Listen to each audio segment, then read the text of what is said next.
Hello, everybody. Welcome to the Energy Newsbeat podcast. My name's Stu Turley, President and CEO of the Sandstone Group. Today, I actually have an old friend of the show, an absolutely outstanding human. He is the author of End of Fossil Fuel Insanity, and it is clearing the air before cleaning the air. And he happened to sign my book, and it goes, Stu, you are the best podcast host in the industry. Thank you, Terry, for stopping by the podcast. Anytime. Always happy to be here. It was so nice of you to sign that for me. It sure was. But you know what? I'll tell you what, I love Canada. And I just was watching a short reel yesterday about one of the Canadian great arm wrestlers and his great thing. Have you seen him?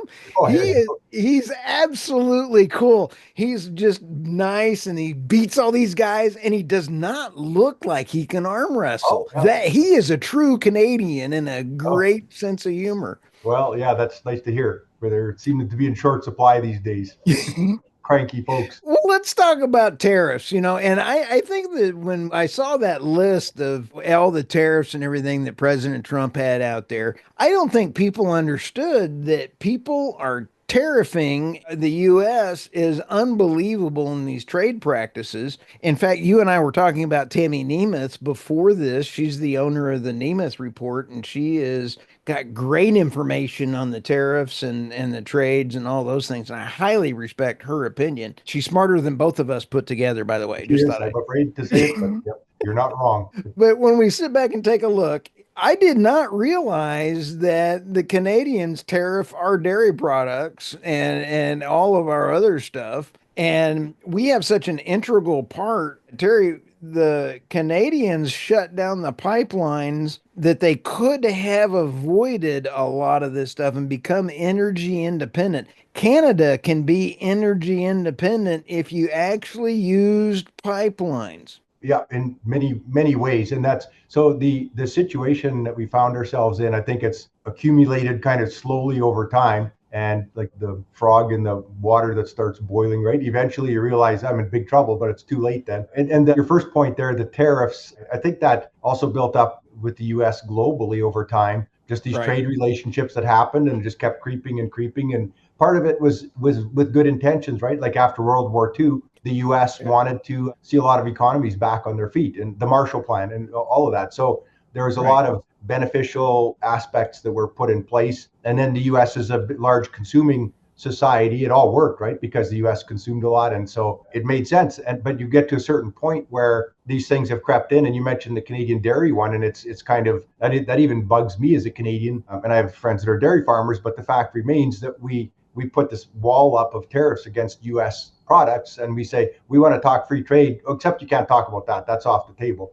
That's not me saying that, but that's what happens in Quebec or Ontario. It's like, yeah, we would love to have free trade with the US, except for this and this and this. Oh, and you can't own our cultural institutions. You can't own our newspapers. Oh, and your Oh, yeah. banks are limited to how they operate in Canada. We can't have that. So it's like you want your cake and to eat it too, right? So this whole dislocating of Trump's tariffs, and a lot of people are having a field day making fun of them and ridiculing them and whatever, but there's a purpose there. And like we were talking earlier, I think that when you try and reset things that are so entrenched, Oh, it's not yeah. going to be perfect and it's not going to be smooth, but there's so many things that are we're being forced to look at, both you in the US and us in Canada here as well. It's like, well, why haven't we paid attention to this for 30 years? And so Well, let me ask this of you because I don't want to get you canceled or in trouble because I'm under attack in the United States by a lot of folks that I know who you are if you're hacking my site. It just really kind of irritates me. We get, between 3 to 5,000, sometimes 7,000 denial of service attacks a day on my site, and it just drives unbelievable. me nuts. Yeah, no doubt. And the sad part is I know who they are. And it just is really irritating. But before we do that, when we go into it and we take a look at Canada and we say, wait a minute, we've got Justin Trudeau, who's almost, I'm going to say President Biden was worse than Trudeau, if that's even possible, because he wasn't even there. And when you banned LNG, and he goes, I didn't ban LNG. I mean, and the Canadians were like, we don't want to even build the LNG export facility. So, I mean, which is worse? I don't know. I don't know. It's a toss up. You're right. We both suffered, and the log jam is being broken in the U.S. and unfortunately in Canada, it looks like we're stepping right back into the cow patties again. We Oh just my goodness. Now, yeah. Carney is someone I would not trust. He is a World Economic Forum fan and very tight with even Epstein and a few other really not so savory folks. Klaus Schwab and yeah. Well, Yeah, I mean, this whole here's thing is not good. no. Here's him in a nutshell. He wrote a book called Values, which is his personal statement of values. Like this is what I believe in. This is what society needs. This is and it's all he's like 100% climate advocate. He's a Okay. UN special advocate for climate policy or whatever. And so that's his statement of values. And that came out about 4 years ago. Now here he is running for prime minister, or he is prime minister, and he's all of his policies that he's announcing are in direct contradiction to what his book of values was. So what are your values again?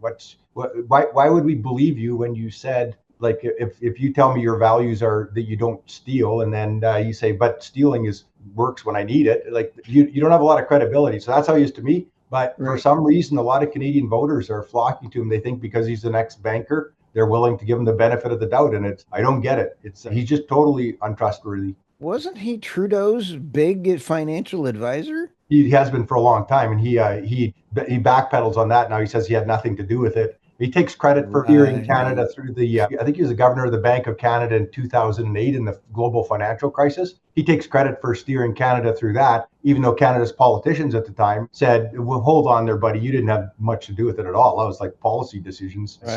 So yeah, I just don't find much to trust there at all. He's Trudeau 2.0, and things just seem to run off. The media doesn't give him grief like they should. He keeps having scandal after scandal, and they would sink a normal politician or a conservative politician. They wouldn't walk out alive from the things that he does. But Wow. the Chinese influence thing is just everywhere too. It's the infiltration of our Yeah. elections it's been documented incredibly well now, and it's out there Wow. in the open. And our Canadian Security Service warned about it, and they gave a report to Trudeau, I think in 2019, saying you have a big problem here. And it just like Right. kind of went under the rug, and now they're out there posing with their whatever. So it's quite appalling, and this all ties back to the U.S. trade problem because we're not taking the drug trade seriously. That Right. there's people like love to quote the statistic that well hardly any fentanyl comes into the U.S. Like they only caught I think like I don't know 40 pounds worth of fentanyl or something going across the border. Like And that's about wow, so 200,000, 300,000 people dead. well, yeah, and how much went through? Just because you caught that much doesn't mean anything. It's a huge undefended border. They busted one drug lab in British Columbia here late last year, and it made the news. I think it had 54 kilograms of fentanyl, which is like 120 pounds in inventory, sitting right there. So like that's what they had made and ready for shipment. So they're presumably doing that every week or something. So to say that we don't have a problem with it is, and that was one lab. So, but we just haven't been taking it seriously enough. So maybe we'll be forced to now. You know, it's really sad that it has come to this because, Terry, we need the great oil field sands. You and I have talked about this for a long time. I Mm-hmm. love Canada's oil and gas industry because you do it just as good or better than the United States. And I don't Oh, want to admit that, but Canada does we're we're great. we're up there with you guys. I would say, yeah, yeah. I think we're We're right up there. I mean, we got to yeah, have a little competition. You guys beat a us in little the bit. last hockey game. I'll give you that. But, we sit back and go, both of us are great at, pulling out the natural resources, and we need the heavy oil sands. I'd rather buy it from Canada than I would rather buy it from Venezuela Right. and California. Terry, how do we stupefy anybody any dumber than the Canadian leadership? You go to California. They're importing They're 60% of their unreal. oil from sanctioned countries. They're also bringing in oil. They're bringing in 90% of the oil that's produced in Ecuador and the rainforest from Chinese companies. They bring it in. It's just like, No questions this asked. is, And California itself has enormous reserves that they've shut down that entire industry. There's a great guy out of San Diego named Mike Umbro. He's I love Mike. oh, you know Uh, Mike, yeah, yeah. Yeah, Mike has fantastic been guy. on the podcast too several Okay. times, Yeah, and yeah. he is absolutely a wonderful guy. In fact, I was teasing him on X yesterday that he needs to run for governor, and he goes, I can't. I got ethics." He's excluded. Yeah. But you mentioned the integration of the oil and the industry. Well, I think Canadians, one reason Canadians and Americans are competitive in terms of their abilities is that they're the same thing essentially. That like the Yep. company I work with here, they're all ex-Chevron people, right? So they were trained in California at Chevron's labs and offices, the Right. geotechnical people. The North American energy sector is as good as it gets globally, I Yep. think. And we're just totally integrated. People, American companies work up here, Canadians go down there. We speak the same language. We're just no nonsense people that want to get Well, something done and build until things. a Canadian and a guy with a Tex-Mex Okie accent get in the room and nobody understands me. Everybody understands the Canadians. Everybody can go, but now you throw me into a room with somebody from Baton Rouge and I have no idea. I'm lost. So Well, I love Calgary though. oh yeah, no, and you're come. You should come up here and visit. And I want to go down to Houston one day too. I know some good people there, and I'd like to spend a few days down there. And yeah, Well, when you do, we're doing a live podcast and a steak dinner. So oh, that sounds fantastic. Good, you just good. let me know. We will Okay, make sure we take you out on the town there. yeah. But this is a big deal for Canadian relationship because when you sit back and take a look at the financial and what is coming around the corner, I think it's actually a right sizing, and I think President Trump is on the right track. But boy, I sure want the war, Terry, in Ukraine to end. And I put President Zelensky right up there with Trudeau, and he is an absolute non-ethical guy. Well, yeah, I try and stay out of that one. But the situation that's been set up where it's just a meat grinder that's killing people. It's just like, and for years now, provide Ukraine Right. just enough weapons to keep it going, and and then it's this is just insanity. And It's who makes the money? The warmongers. the Uh, warmongers. Yeah, and it's that just it does nobody any good. no, it just circulates right back through the industry. It's terrible to witness. And Oh, it's also leaving, like the US is exposed, right? They used up a lot of armaments in Europe. yeah, Putin is a very smart guy, and people think that means adoration, but he's a very smart guy and he knows he's a master tactician and he knows how to make things work in Russia's favor. And I don't think he really cares how he right. does it.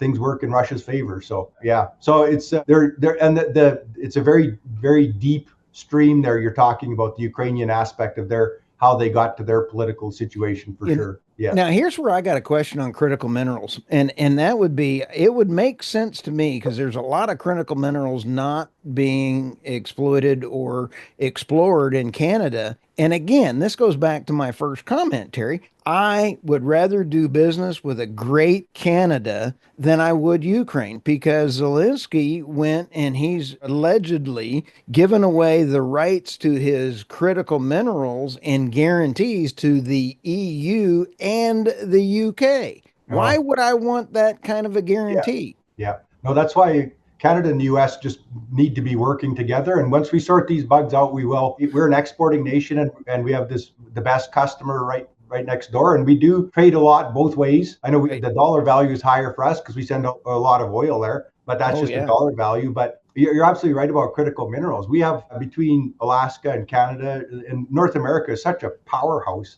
It has Right. everything you need. And one way that we shot ourselves in the foot is we've handed control of metals and minerals processing to China because they don't care about the environment as much as we do, right? So we let them take control of that, and they don't need to own all of the zinc supplies if they own all the zinc processing. So we're at their mercy, right? And that's we have to. And I hope Canada and US start working together to rectify this, that we need to like take control here in North America. And for Canada to try and do all this in isolation is just dumb. We don't have a big enough population to support our own industries, and we're an exporting nation. We have a small Right. population with 10 million square kilometers and full of minerals and materials and everything else. And we just need that healthy relationship with the US. And it got unhealthy because we've let a lot of things slide that we shouldn't have slid. Right. We don't live up to our NATO spending obligations. And the US is expected to just protect Well, it. you doubled the number of tanks and bought two more. I know. It is a joke. It's sad. I feel bad for our military. We do have good people in the military. They're just not very many of them. You fit them in this room. Oh no, I'm teasing. I So you're not absolutely. wrong, though. No, it really is. When you read the statistics, Sweden has a bigger military than Canada, and they're 1/10 the size of Canada, and it makes no sense. We have no hope of defending our north. Or And I'm going to be honest here, the gun laws just drive me nuts in Canada. yeah, I am hopeful for Canada becoming the 51st state, but mhm, I want all left-leaning liberal boneheads to be have their voter card pulled. mm, But yeah, the exodus, it seems like I really want people to move to Texas, but leave your voting policies alone. I yeah, mean, yeah. the state is California. I love Mike Bro. Mike Bro is just a cool, he's just like you, a very cool cat. And he is a great friend of the show. But holy smokes, I would lose my patience there. And Oh, he I believes in California. Yeah, yeah, yeah. No, he's a very patient guy, and he's full hats off to him. I mean, to wage the fight that he is in California, like what a lonely job. I have to give him kudos, Terry, because I'm not smart enough to figure this out. You and I, we'd be in trouble. But he definitely got it by CO2 injections and being able to inject into the wells. A byproduct is he can now produce oil. Oh, wait a minute. So he's doing geothermal injections to capture carbon and then inject that in. And it's like all of a sudden he can get all of his permits because it's, Oh, green, yeah, yeah, yeah. No, green. I love what he's doing. I follow his business, and he's like, I wish him nothing but success. It'd be great to It see that. makes sense. It's It does. actually brilliant. Yeah, it is. It is. Well, we have these resources that we require for our survival, and no one can live without them. Oil and natural gas. You just can't. You can pretend, Right, but you can't. So let's do it the best way we can. And right. it seems like the natural So progression. what do you see coming around the corner for the energy market? Because Canada does not have a Chris Wright. Chris Wright has been on the podcast, I think 3 or 4 times, and he Oh, is no, one really? cool cat. Yeah, yeah. He is a great energy leader, and Hmm. he does not want us put money into any form of energy that costs more to produce than it does than you get out of it. And that's ethanol. But he's got to get past the farmer subsidies. So Yeah. that's also hydrogen. Hydrogen, there's only one form of hydrogen that we can use, and that's white. And there's only 40 companies in the world that are looking for the white natural hydrogen. I didn't even know this was a thing until a little while ago. There's a But new color every week. So yeah, yeah, it's like, we'll leave those jokes alone, the yeah. rainbow jokes, but when you take a look at green hydrogen and blue and gray hydrogen, it takes more energy than you get out of in order to make it. So why look at it as a source? Right, and I think that was ingrained for a decade or more with these governments like you had and like we had. That's like, well, this is coming, it's inevitable, and we're just going to make it happen. We just need to write big Right. enough checks, and then the people that are actually trying to implement this are finding out, well, it's not that easy, and even with huge subsidies, it still doesn't work. Like it's like you say, it's not competitive. So No. there will be over time there will be energy transitions when something becomes better, then we'll just move to that and cheaper. And that's who knows what that could be. There's all sorts of things on the horizon. Maybe somebody does develop a great new battery that really replaces everything. The energy people I know would applaud these kind of things. Nobody's really dead set against new technology. It's kind of crazy No. thing to talk about, but to try and force something that just doesn't fit. And like the one of the key themes of my book is like the infrastructure that's built that keeps us all alive. Like that's you can't really tinker with that. It's like your arteries and your veins in your body. You can't just redo that, right?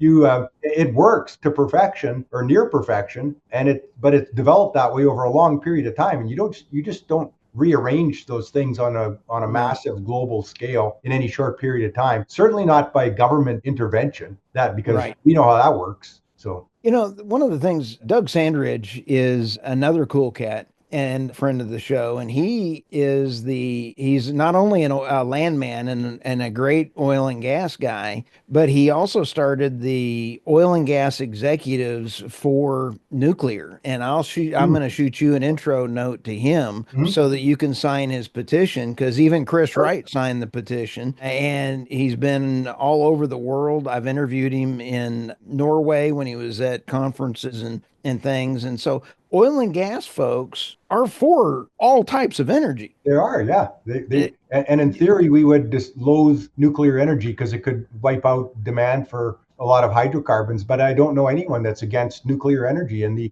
oil and gas sector. We're just energy fans.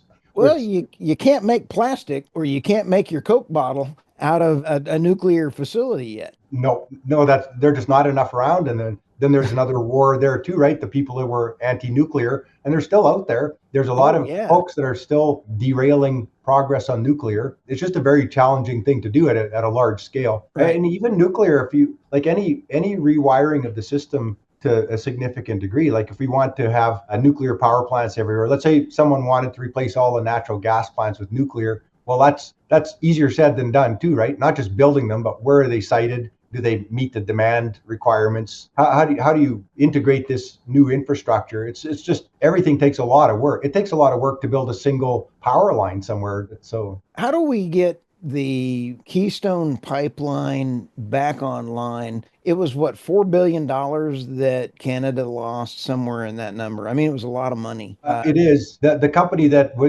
TC Energy, they were called Trans Canada at the time. Right, Excuse me. Yeah, I think they were suing the U.S. government, the Biden administration, for their to recoup their losses. I don't know where that is at now, and they've said that they're not interested in restarting it, but that doesn't mean somebody wouldn't be. right. So it makes sense. It should happen, and I don't know what it would take. There's a lot of work to be done, like all of the right of ways have to be reobtained and whatnot. But that's where if governments decide that they're going to really clean house on in terms of making things happen quicker, like slashing regulations, slashing red tape, Oh, yeah. which I've seen a lot of action come out of the White House, their proclamations, like, okay, and we need to see that on our side too in Canada, then you could actually get something done. There are these things that are in the national interest Right. or international interest that at some point will have leadership that will say we have to make these things happen. So Oh, yeah. yeah, Yeah, I think that, again, people need to understand that we are importing in a good chunk of our Canadian oil on rail cars. Why? mm, Rail cars are bad. very bad. Yeah, yeah. You want to talk about people accuse pipelines of being unsafe, which isn't true, but a rail car is 10 times worse. And Exactly. and they go You- through towns and they go along rivers and they're yeah, it's I worked on a insanity. pipeline, and you can go over at certain junctions. You can always shut the pipeline off if there's an accident. Yep, Clink. Okay, now clean this part up. But a rail car, those take out towns. they do. Yeah. Well, there was that incident in Quebec where I think 50 people were killed by rail Yep. cars that ran into town and exploded. It's absolute craziness to be moving oil on rail cars when you could have pipelines. It really is. So it's Oh my goodness. Well, Terry, thank you for stopping by the podcast today. How do people get in touch with you? oh, they can find me at the BOE report. That's where I do most of my writing these days, and usually have something up there every week or so. And my email address is at the bottom of every article on the BOE report, and my book is on Barnes and Noble and Amazon. So And I'll tell you what, I really appreciate you, and I cannot wait and look forward to throwing biscuits at people passing by in Houston and or in Calgary when I can get either up we'll do both. Yeah. there. Look forward to seeing you next time, Terry. Okay. Thank Thanks, you. Stu.